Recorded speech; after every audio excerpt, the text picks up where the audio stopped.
Kaixo, ni Saio Ortega naiz, Anderduna ikastolan batxilergoko ikaslea, eta ni 12 urterekin surf txapelketak egiten hasi nintzen, eta oraintxe bertan elite mailan aritzen naiz.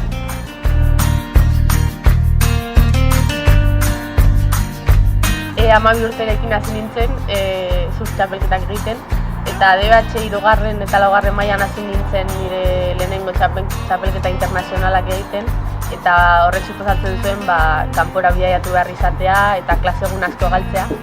Eta orduan bueltatzen nintzenean nire klasekideek egindako guztia eguneratu behar izaten nuen, eta batzutan pixkat zaila egiten zitzaidan.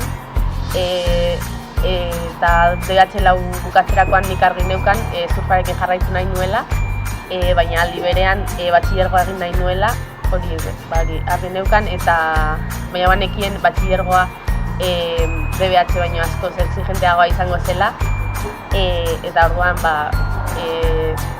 banekien ez zela erreza izango.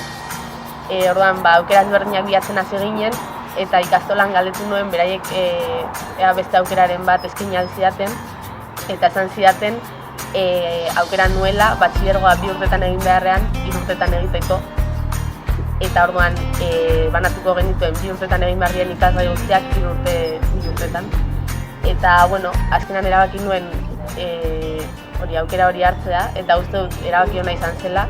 Izan ere orain nago 3 urte horietako 2. urtean, eta egia esan oso ondo moldatu naiz, eta uste dut lankarga asko kendu didala, eta jarraitu ahal izan dut nire ikasketekin eta surfarekin aldi berean, eta egia esan oso pozik nago hartutako erabakiarekin.